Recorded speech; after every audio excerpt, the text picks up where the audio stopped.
My name is Karen Haddock, and I live in Wellesley, Massachusetts. I started running cross country in high school, and it was purely for social reasons. I can't say that I'm always excited about starting the run, but the major motivation for me early on was the chance to be with friends and to get to know people. I had been running for a while and been running half marathons before I became a triathlete, and my husband sent me a link and emailed a link to me for a marathon, and I thought, oh my gosh, he thinks I can do this. He actually thinks that I can run a marathon. And it had been something I'd always thought about, but thinking, when you're 20 and you think, oh, when I'm 40, I'd love to run a marathon, when 40 feels like it's so far away.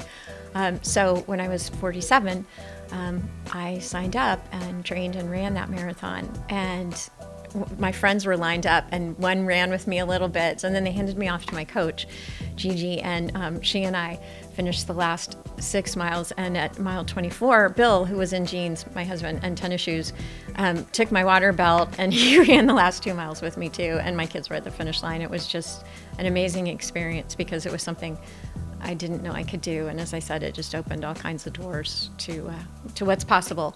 Each one's different. I'd say I was probably best trained for my second marathon, and that was my best time. The third was the first Boston, which was amazing because of the crowd support. I couldn't believe how many people were out there, and you put your name on your singlet so that people call your name out. And I thought, what am I going to do tomorrow when I get up and walk across the hall and nobody cheers for me? It was just the most amazing experience, and I thought, I've got to do this again. And then, of course, last year with all the rain, it was not the same experience, but it was an experience of, well, I'm just going to get through this. This will be my 5th, and I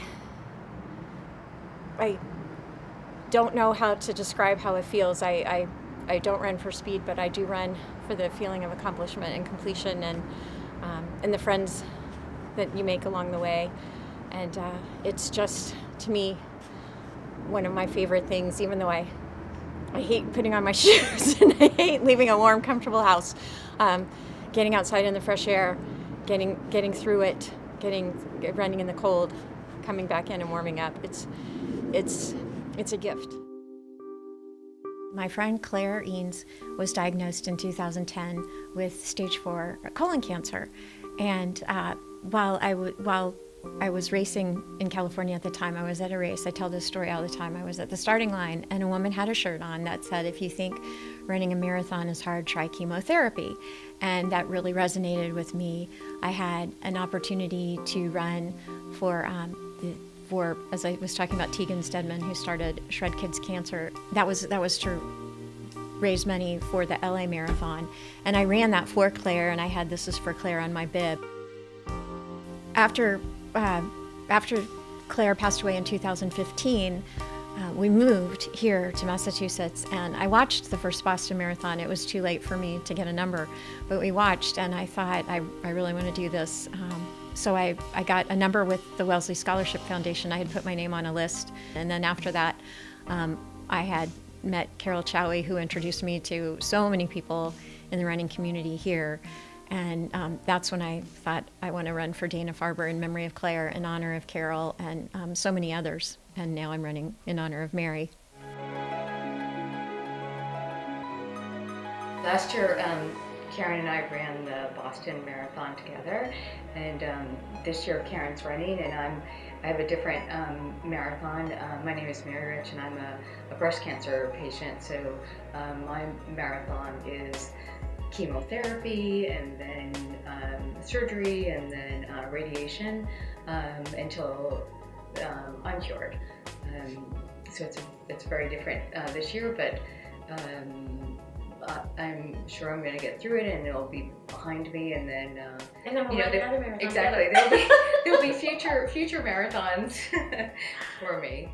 I met Mary Rich last year in January, and we were introduced by a mutual running friend who sent us both texts and said, I think you guys would be great running partners.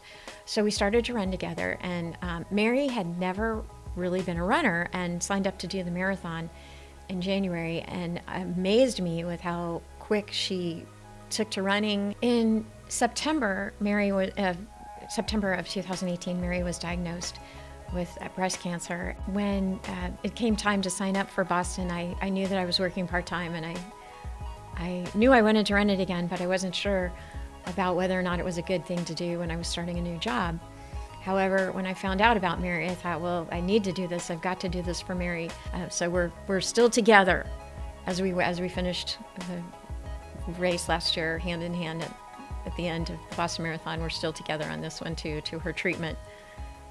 You kind of push each other when you're running, and that's so important. So you just, I can't stop running because Karen's still running, and she can't stop running because I'm still running. So you just kind of keep going. I felt like I was at the beginning. I couldn't quite get it together at the beginning of the marathon. Well, it was crazy. Yeah. I mean, and I felt like I just couldn't get my body feeling and momentum going, and so I think we complemented each other really well, because you got me through those first couple of miles, which were sort of a shock to the system. Yeah, it was tough to get going, and I felt like I had a little more energy in the beginning, so I was just kind of like, I was amazed at how much energy you had. It's kind of like being a little bit silly. I'll have it. She's out. Because it was just so crazy. It was just like laughable at that point. It was like, this weather's just ridiculous. And it's not going to change. And it's not going to change. And we've got 26 miles of this, and 26. Don't forget the 0.2 miles of this, and it's just going to be a long day. So yeah, we definitely. So I was glad to be there for you in the early half of it to get you going, and then you were there for me to get me after heartbreak. It was a heartbreak for me, and you were able to get me going. So thank you. Thank you. We got it finished. Yeah, I think we got each other over that finish line together. Thank you. So do you think you'll do it again? I definitely need to do Boston at least one more time. I can't be a one and done, because I need to do it and just see what it's like in normal conditions. Yeah, exactly. So that's definitely on my list. That would be great. I would love to train with you. All right. Yeah. Let's do it. Yeah. Now it's on record. So we have to. The idea of being there and celebrating the Boston Marathon is a celebration.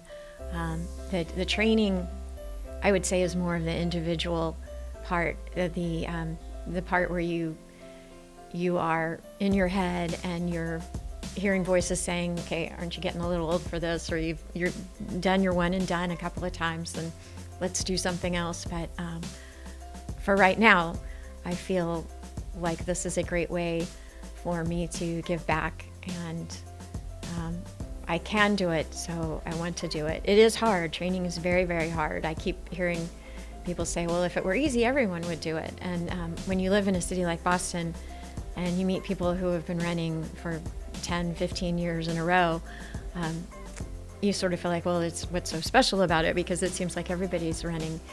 But it is an individual test and a chance to be with yourself, all by yourself, and to set a goal and to achieve it and to be able to pass that on to others. If you're running alone, sometimes you get in your head too much, and so music is good, or podcasts are good, or just trying to see the scenery or looking out if there are other people around. I have something I try to do, because I do end up starting runs with my friends, but then I end up sort of at the back of the pack. I try to give people a high five, and that makes them smile and it makes me smile. So anything to smile. Smiling is hugely important. This is my happy place where I come and stretch out after the run, and it's the best feeling for me. It clears my mind. I feel at peace, and I know it does something to my brain. And I'm grateful. I'm grateful that I can do it. I want to keep running as long as I can. And if I can raise funds, so much the better. Makes the run something that I'm doing for myself as well as for others. I've lost friends to cancer, family members, and I have friends right now at Dana Farber and going through treatment, and It feels like as long as I can run, this is what I'd like to do. This is my piece to help. If you go to Dana Farber Marathon Challenge, or just DFMC, you'll see a picture of Mary and myself last year finishing and our story. And then you can donate as well, which I would very much appreciate, and so would Mary and so many others.